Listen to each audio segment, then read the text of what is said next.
Talking about magnificent feats, did you know that China is running a new train that will be using virtual rails? Well, that's food for thought, even as the dust is yet to settle on the launch of the standard gauge railway, and questions abound over a number of issues, from how much it costs to how long a passenger trip will take. Many Kenyans feel the need for a more in-depth look at this project. And I was actually part of the team that was inside the maiden trip of the standard gauge, and here's a report I filed.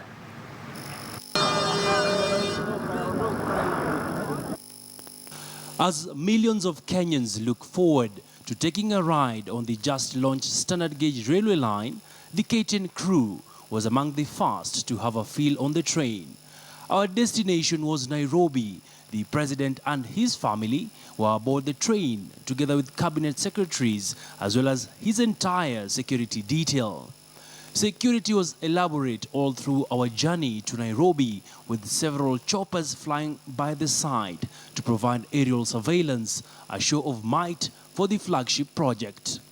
Upon boarding our designated coach, we are received by a female attendant, a breakaway from the colonial railway services. First and foremost is the safety of the passengers. Inside the train, which has a capacity of 118 passengers on economy class and 65 for the first class, its cozy cabins are a welcome sight. Our journey begins at exactly 11 a.m.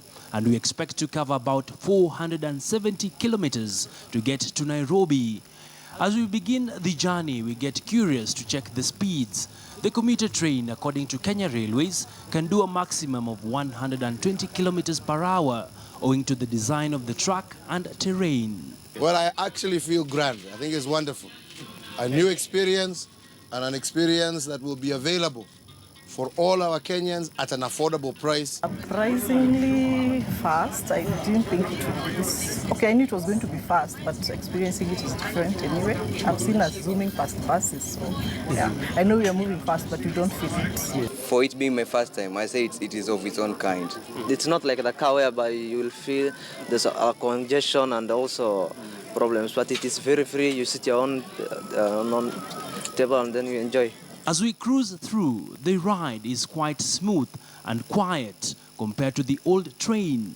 The ambience and seats are quite comfortable, though one has little legroom on the economy class. Passengers traveling on economy will also not have power points to charge their devices as compared to their counterparts on the first class, who will be treated to bigger seats and a sliding table. We'll be running 2 trains between Mombasa and Nairobi daily from the 1st of June, and then we'll be able to assess the demand and the needs of the customers, and then see how to increase those, also improving on the timings. The interiors of the train have a heavy touch of Chinese, from the finishing to the wordings. The train has a kitchen, lavatory, and a compartment where one can take a nap.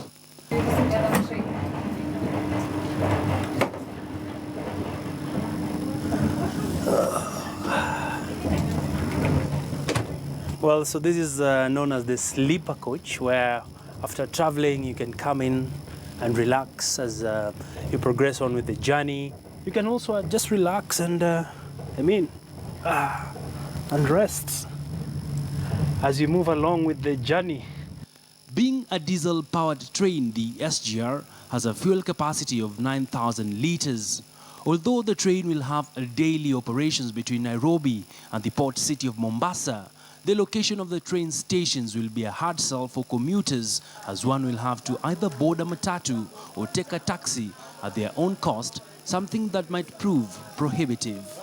And as we snake our way past the numerous stations along the SGR, we make our first stop over at Mtito Andei. It's now 3 p.m.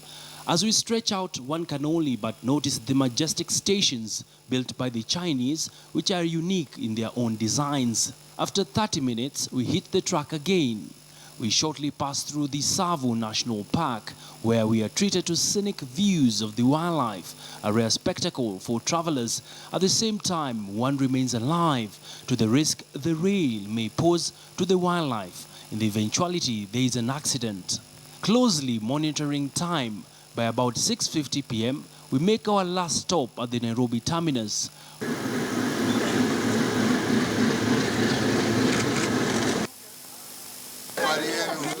Pomp and color characterizes our arrival as it made its first maiden trip.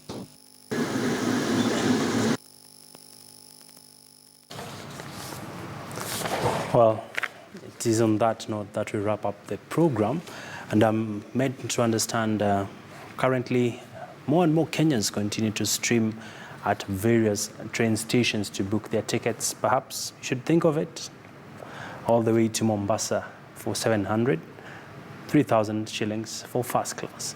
Well, I beg to leave, and let's do this tomorrow, same time, same place. It's been a pleasure bringing you the day's business news. My name is Abi Agina. We now pave way to Worldview, which is coming up next. See you tomorrow, guys.